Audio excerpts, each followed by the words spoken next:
Chapter 19. The Basilisk. Only minutes later, the kids rushed through Remus' office door, and before he had the chance to ask a question, Hermione ran to his fireplace and called Minnie and then Severus. Afterwards, she dropped onto the couch next to Harry. What was? Hermione shook her head, telling him that they only wanted to say it once, and Remus nodded. Minutes later, first Severus and then Minnie arrived. The diary is here. I heard the goddamn basilisk. It's already longing for blood. What followed was a vivid discussion between the faction. We want to keep the students safe. Just command that damn beast to lay low or kill it. And if that's leading to damage control. Yes, very long description, but that was basically their opinion. And the let's keep the timeline steady faction, with Hermione in the end convincing the three professors to worry less and trust her. Not that she knew it, but the three just accepted that because they were expecting the timeline to go crazy any second now. But that didn't happen, not until now at least. The number of notable events until Hermione's birthday about 2 weeks later was close to none. Oliver continued his Quidditch practice, torture. Classes were as boring as usual, at least for Harry and Hermione. Because of that, they did invest quite a lot of time in study groups, especially with Nev, Daphne, Susan, Hannah, and Padma. Parvati was, at least currently, not really on speaking terms with her twin sister. He had made the mistake of making a joke about Luna, which Padma didn't find funny at all. Not on speaking terms as well were Daphne and Tracy, especially because the latter was very stubborn. That tended to make Daphne a bit moody, though not as often. She had accepted it, and you couldn't call it a relationship yet, with Neville as well as her other friends made up for that. Only one thing you could actually call notable, and that was the Prophet article about Lockhart that finally came out. Most of the students of Hogwarts got the newspaper delivered every morning, and so the shock was huge. Yes, it was a Skeeter article, but co-written by Minnie, and thanks to that not as bad as Skeeter's usual writing. Crimes of the worst sort: Gilderoy Lockhart, an evil fraud by Rita Skeeter and Professor Minerva McGonagall. Gilderoy Lockhart. One might think he is a successful wizard, but the truth is that he's nothing but a fraud. Researching his background before he would be employed as the new defense against the dark arts professor at Hogwarts, the professors McGonagall and Snape both independently found many conflicting statements within Lockhart's books.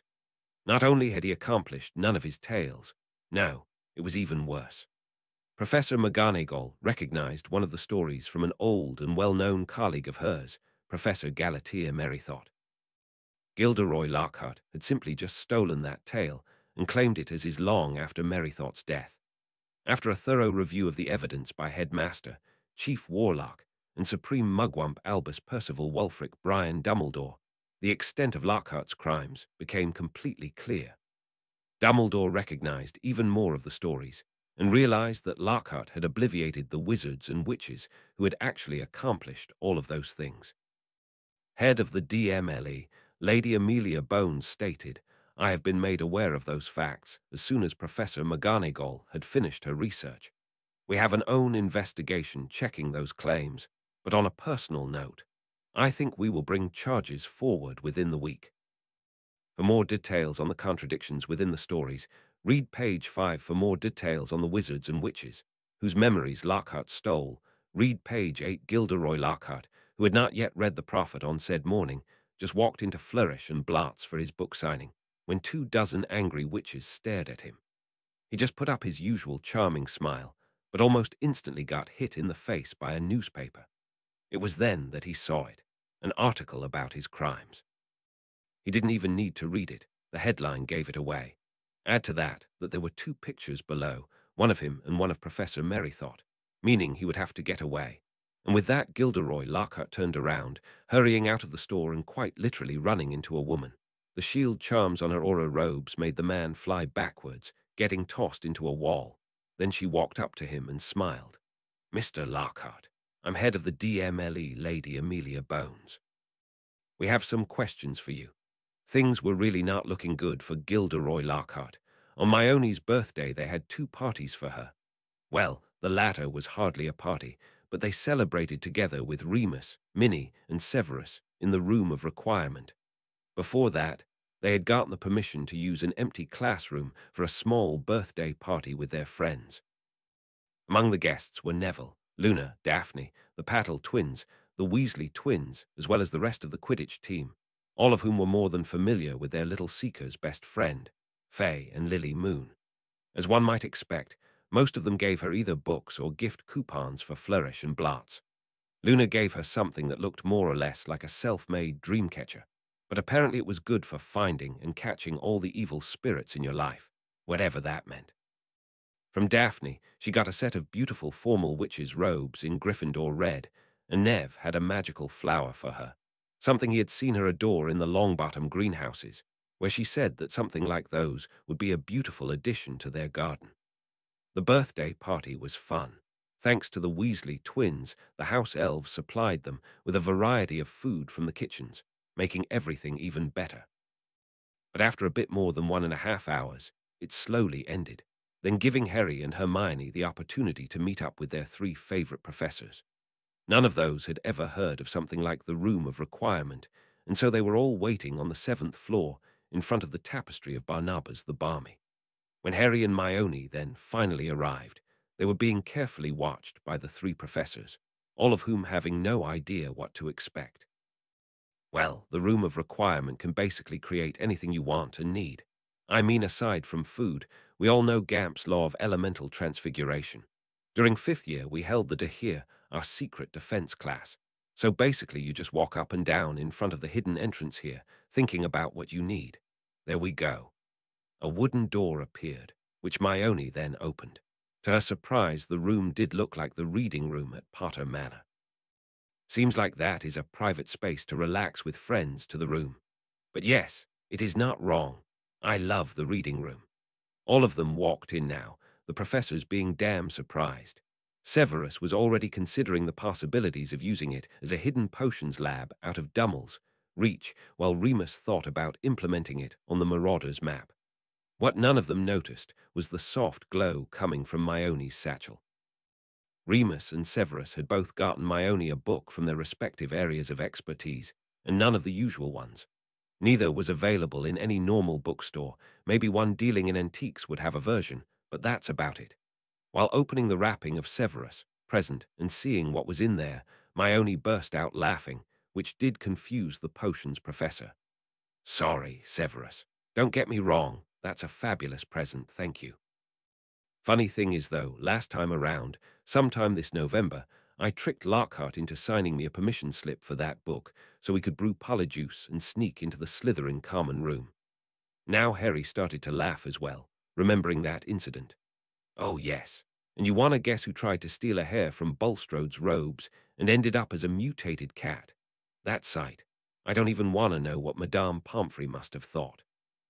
The picture of Hermione as a fusion of cat and human made them all laugh, even Severus. Somehow that ended with Harry showing against Hermione's laughing protests the memory of that to Severus and Minnie. Remus wasn't able to do legilimency, that was generally hard for werewolves. The beast in their mind rarely played along with mind magic.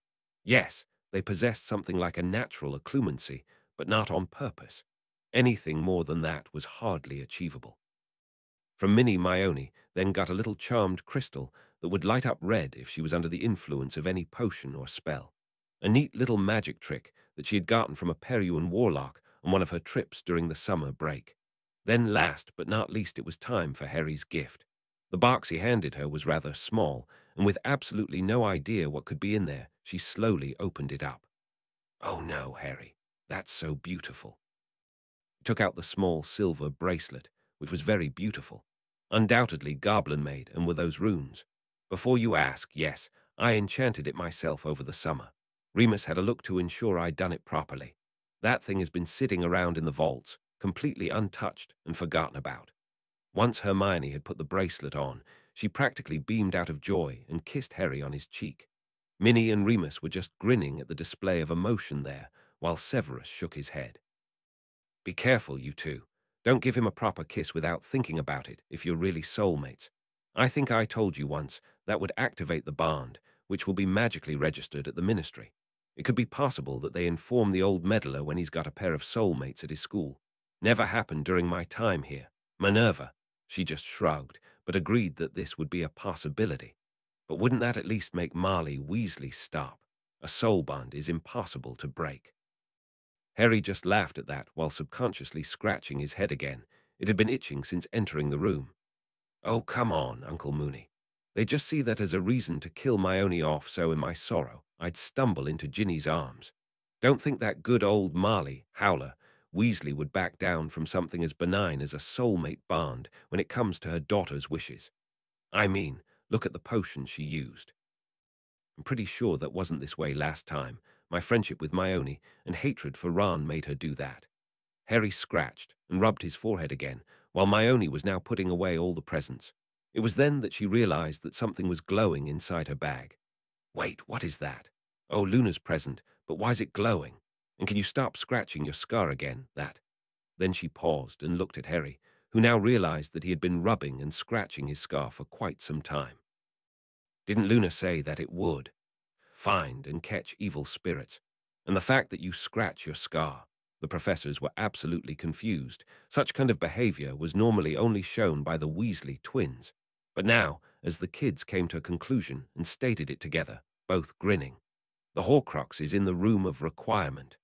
After explaining why they thought that, the five of them instantly left the room to try opening it again, this time asking for the Horcrux. That didn't work, and neither did asking for the diadem of Ravenclaw. After several attempts, Harry suggested the Room of Hidden Things, which Myoni first deemed crazy. Thousands of students had hidden things there. Riddle probably thought it was not safe enough, but then conceded that it was plausible that all things stored in the room, no matter which form it took, ended up in there. They spent around 2 hours, Harry and Hermione had to get back before curfew, searching in the Room of Hidden Things. Not that they were successful, but all of them had found other interesting stuff, be it old potions equipment, ancient wands and brooms, books, clothing, and a surprising amount of furniture, some things probably as old as the castle itself. Harry had found and collected some old goblin relics, which he would return the next time he would meet with his account manager. A bit of friendliness with the goblins wouldn't hurt. Since some of those objects were cursed, he tossed them into a bag with an undetectable extension charm and curse protections on it, something Remus had offered to borrow him. With all the classes and Oli Woods' way too hard training, they only managed to get through a very small percentage of the Room of Hidden Things. With the help of some Potter elves, they not only looked through the stuff, but also sorted it, vanished some, and kept some. After having a look at the school rules and checking in with the goblins, they agreed that as finder and as lord of 3 founder houses plus the not yet official, but bloodwise affiliation with Hufflepuff, he could easily claim those items without any problems. But he didn't keep everything, not even remotely. Much went into the trash, they vanished it, and the rest they split between them. Goblin artifacts were to be returned. Wands were put into safekeeping by all of them together, so the professors could hand out a spare in case of a wand being destroyed until a new one was bought. Brooms would be checked, and at some point, with a valid story behind them, added to the school's brooms. All of worth was collected and put into an emergency fund for things like the possibly upcoming war. For that Harry rented, via mail, a new vault at Gringotts, from which withdrawals could only be made by at least 3 of the 5 together. Books they divided amongst them, everyone took what interested them. Everything else they sorted and kept there. In those cases where they could actually identify the owner, like books with the name written in it, clothing with name tags, or things with family crests on them, except goblin-made things. Those they returned, since most of those had been stolen or loaned. The goblins had promised to give everything to its legal owner. They returned the items, mostly with Minnie or Severus writing a letter to said person or his her heir, stating that it had been found in the castle. Still, until now, no diadem, or Horcrux in general if they were mistaken about which item it was. A few days before Halloween, Harry, Hermione, and Neville came across nearly headless Nick in a deserted corridor. Just like last time, he was rambling about the fact that he was not completely headless and his upcoming Death Day party, and as soon as he saw them, he invited the trio to the celebrations. Despite the fact that Harry and Myoni knew how boring that would be, they accepted, preserving the timeline above all else. Nev then spoke up and addressed the ghost. "Sir Nick, am I allowed to have a friend of mine accompany me to that celebration of yours? Though out of Slytherin House, she's a brave and brilliant witch." The fact that Nev was asking about a Slytherin Daphne, of course, made the ghost hesitate briefly, but then he gave the young heir Longbottom permission. All the ghosts in the castle knew that those three were admirable students and people, and he knew of the close relationship between Neville and Daphne, whom he considered a worthy witch despite being a snake. Of course, young man. If she wants, then bring Eris Greengrass with you. And with that he was gone, floating through the next wall, leaving a flabbergasted Neville alone with both Harry and Hermione laughing. Well, Nev, seems like even the ghosts know of your girlfriend. Better hope they don't gossip or Ron will shun you even more. Neville blushed, though he didn't even try denying the fact that he and Daphne were a couple. It was not common knowledge, but Harry and Hermione were well aware of that. Daphne was somehow actually looking forward to spending the evening of Halloween with the trio, since she still didn't really speak with Tracy, her former, it seemed, best friend. Besides, when did you get the chance to see a real Death Day party, and on Halloween of all days? Once she met with the three in front of the Great Hall, she hugged Neville, then heard Harry groan. She turned around and looked at the black-haired wizard, who then explained to her that she didn't need to act differently just because they were with them. He and Hermione were well aware of their relationship. The girl sighed with relief and then grabbed Nev's hand, grinning and blushing lightly. So, Harry, Nev said you insisted on meeting upstairs. Why's that? We could have met in the dungeons. Our common room is there. Now it was Harry's time to grin. Really don't want to know what ghosts eat, so we're gonna make a short trip to the kitchens first to grab some food for us. You're joking. How do you know where the kitchens are? Both Harry and Hermione just smiled and began to lead the way. One day soon they'd tell them about the map, but not today. So there we are, guys. One of you now has got to tickle the pear. After some confusing looks followed by shrugging, Daphne stepped forward and did as Harry had asked, revealing the entrance to the kitchens. There were hundreds of house elves down here, all of them well-fed and smiling. Apparently, at least the elves had said so, Hogwarts had become a refuge for all the elves which had been mistreated and managed to get away, elves no one wanted anymore. Mr. Potter, Miss Granger, how can Twinkly be of service for our favorite students? Twinkly was one of those elves born in the castle, coming from a long line of Hogwarts elves. She had been around during the Marauders' time at school, but back then not her, but her mother had been head elf. But for a few years now, this was her job, and she had grown rather fond of Harry and Hermione since they started visiting them occasionally from last year on. That is why she supplied them with snacks or even full meals whenever they asked. It took less than 2 minutes until Twinkly brought them a basket filled with sandwiches, snacks, and butterbeer. After thanking the elves, they left, now heading for the dungeons. To be honest, the Death Day party was damn boring. Even Daphne, who had thought it might be interesting, realized that. But leaving would have been unfriendly, especially because Nick was very delighted to host them all. At some point, Harry was able to spot a female ghost on the opposite side of the room, looking lonely herself. It was Myrtle. Harry walked over to her, accidentally startling her since she hadn't expected to be addressed by anyone this evening. Miss Warren. Oh, hello. At least someone who doesn't call poor Myrtle the Moaning Myrtle. Tell me, young man, how do you know who I am? Harry then claimed to have read about the whole incident regarding her death in Hogwarts, a history which wasn't entirely true, but not wrong either. In the versions from 1945 and later, she died in 43, but there was no revision of the book until 2 years later. The incident was somehow explained. Not properly, but at least well enough for him to claim he knew it from there. In truth, he obviously knew about it from her and Riddle. After some chatting with the ghost, the other three had long joined them and invited Myrtle to visit from time to time. It was slowly getting late, and they thought it would be better if they left now to get back before curfew. Once they were on their way back up the stairs, they ran into Minnie, already looking for them. Ah, Messrs. Potter and Longbottom, Miss Granger, Miss Greengrass. I thought it would be wise to check on you, since I've heard about you rather unusual, I might say Halloween plans. Have you already eaten? The kids all nodded, while Harry and Hermione were already busy thinking why the witch was here, but that didn't take them long to realize. She was giving Harry an alibi for the hopefully upcoming petrification to avoid the hate he had to endure last time around. But it would be boring if that plan would actually work out, or that is at least what Destiny must have thought. Harry heard the basilisk when they were walking down a corridor with Minerva.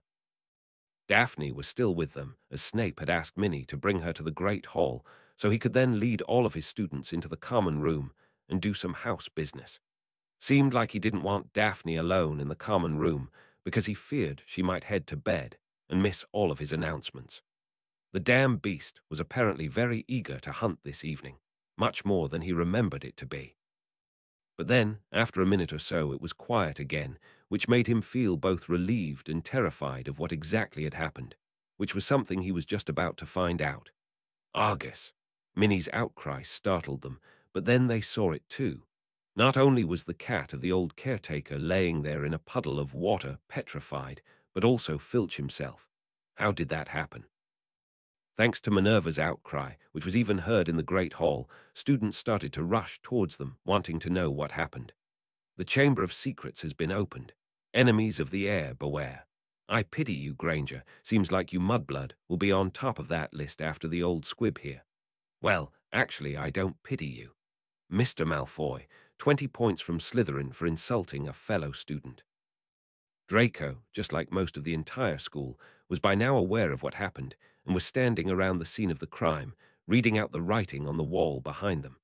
Amongst the students was also Ronald Weasley, already spouting wild theories some started to believe. Ah, Potter, now we know you're evil. You did that. Being friends with all the snakes, and not with us light-sided wizards, should have made that obvious long ago. I hope you'll get expelled for that, but only after your stupid Muggleborn is dead.